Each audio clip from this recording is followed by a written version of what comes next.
Alright guys, welcome to another Paint the Moon Vaporizer review. Today we're going to be checking out the Alfa by Goboof.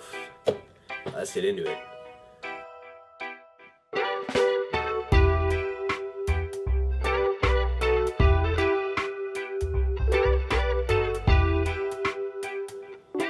Alright, so this is what your packaging will look like when you get your unit. It opens here on the side. When you open it up, you'll have your Alfa sitting right here.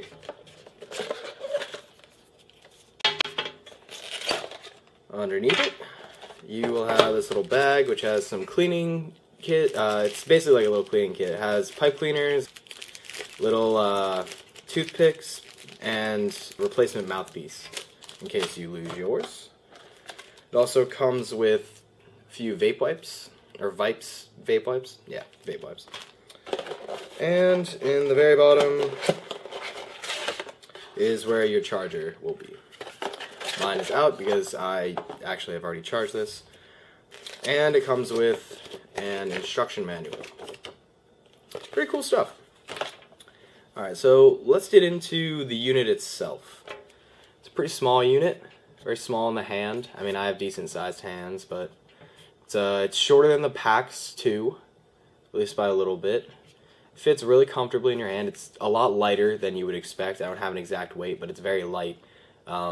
Even I use the PAX 2 as like my main comparison for very portable vapes. It's lighter than the PAX 2. It's lighter than the Vapium Summit. It's just a very, very lightweight vaporizer. God, I want to say aluminum body. I'm not sure of the make, but I feel like that definitely plays into it. Down here is your chamber. Open it up. What you can see in there. It's there's a little bar in the middle of the chamber that helps evenly heat everything in there. Can hold probably about 0.3 or so normally. That's a pretty like normal size load for this, I'd say. And it's just got a little tab on here. You push it over, flops open, push it back down, click it into place. The most interesting thing about this vaporizer is not the oven or anything like that. It's pretty standard oven, I think. It's this dial right up here. I'm not sure if you can see all those settings on there. So you have low, medium, high, auto puff, and auto time, and off, obviously.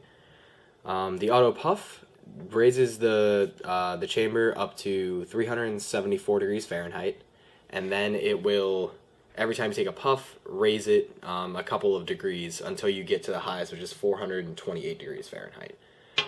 And the auto time is every 3 minutes, it will increase temperature until it reaches that max temperature of 428, and it also starts at 374. Alright, so my personal preference is I like the auto time. I think that it gets me where I need to go in the right amount of time. In my normal sessions are about 10 minutes or so. That's about how long the auto time is. The auto puff, I'm not a huge fan of. I don't like to increase my temperature as quickly as that tends to increase my temperature. So I just prefer the auto time. I'd say medium is my favorite of the 3 regular temperature settings. Medium is 410 degrees. That seems to be a really good place. High is a little, I don't like to get all the way up to like in the 420s. I like to stick like 410 degrees Fahrenheit at most, but I digress. I would say the medium feels more like 390, 395 than 410, but the high you can definitely feel like the really harsh heat of like around the 420s. So it's overall, if you're coming from smoking and you want to transition to something that will give you a very similar experience, it'll be a little hotter than you're used to, but it will give you a similar experience. Alright, so now that we've gotten everything out of the way, let's get to battery life. The battery life on this guy is roughly like an hour and a half or so of vape time. I find that if I use the settings, the like low, medium, high, my battery tends to last longer than the auto puff and auto time. Solely because I really think that stems from just the vape is working harder when it's on those settings. It has to pay attention either to how many times you're puffing and like increase the temperature, and you end up increasing your temperature more often than you do if you just like turn the dial when you feel like turning it up. The mouthpiece is my main gripe with it. It's very small, as you can see, and essentially before it starts to dip down like that, it's inside the vaporizer itself. So it only sits up about 1/4 of an inch or so above the vaporizer itself, and your lips can get hot. It gets, the unit itself gets decently warm. So if you go to hit, unless you're right on the very edge, or if you have larger lips, it will tend to touch that metal and like burn your lips a little bit, which is not an enjoyable experience. So one thing I'd change about this is I would essentially make it so that this whole height was outside the vaporizer. So it'd be more like this. See how it's just kind of just sitting up a little higher. I feel like if you had some of the straight part instead of the more cone-shaped parts sticking above it, it would just give you a better experience. But I don't feel comfortable hitting it when it's barely on there, because it will just come right off pretty easily. You do need to clean this, not super often, but I'd say at least every couple weeks of heavy use. If you're vaping at least once a day, you're going to get buildup. I'm not sure if you can see this with the lighting setup I have in here. Maybe if I angle it. But that's the inside of where this mouthpiece was. And it has quite a few particles like pulled up in there, but the tube still seems clear. But just like the problems with I keep citing the packs, but with the original packs, the problem was that airflow chamber would clog up with resin over time, and you couldn't click it. This, I feel, might not clog up as quickly, but because it's from the bottom to the top, there's a lot more of a chance than if the chamber was like right here or something like that, like right below the mouthpiece, and you wouldn't have as much of an issue. But now we've gone through all the settings. We've gone through how to, basically just to turn it on, you just turn the dial on top to your setting. This little green light will start blinking. Once that light turns solid, you're good to go. And I believe the battery, yeah, the battery will actually, it'll turn red once, this little light will turn red when it can't, when the battery is low. So that's how you know when to charge this. And the charging port is on this side, right where my finger is right there. You can't really see it because it's just kind of like a hole in the side of the unit. But overall, this is a really nice little portable vaporizer. I mean, you can't even see it. It's right in the pocket. Just pull it out, diddaloo. So let's let me grab some of my herbs, and we'll load this up and we'll get this going. All right. So, just gonna load this guy up real quick. Diddly-diddly-doo. Alright. And I like to take a little packing tool and kind of pack it down just a little. I still like to have it all completely loose, as I like to stir it about halfway through when I'm having a little sesh. So, 3, 2, 1. Alright, so we got the Alfa all loaded. It is a conduction vaporizer, so I packed the chamber down a little bit. Probably about half full or so. I think that's a pretty like normal amount. It leaves you with about half a chamber or so for 0.1 ish.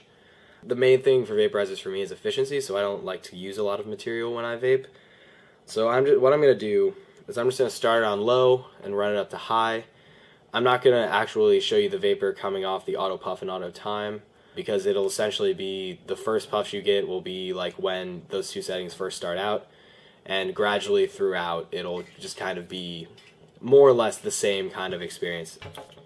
Yeah, so we'll just wait for this to heat up. It's blinking right quick. I don't remember exactly how long it takes to heat up. Started heating not long ago.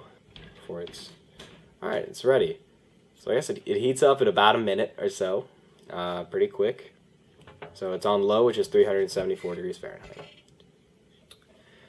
So we're on low. Let's see what the vapor production looks like.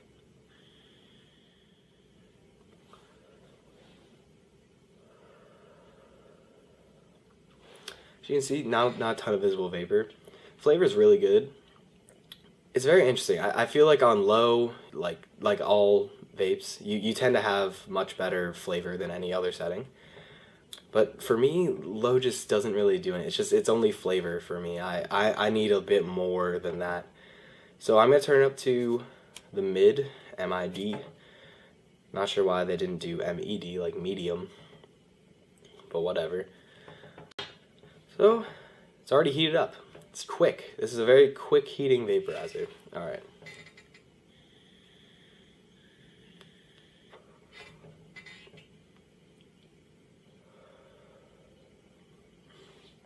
Bit more vapor production. For me personally, I think the flavor on the medium setting is the best. And like I mentioned earlier, it really does feel like it's at about 395 or so degrees Fahrenheit.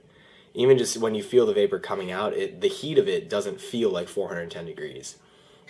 At least not from most other vaporizers. Maybe that's because of the distance that it travels, or maybe it's just, I'm not sure. But for some reason or another, the vapor does feel physically cooler than most other vaporizers have for me.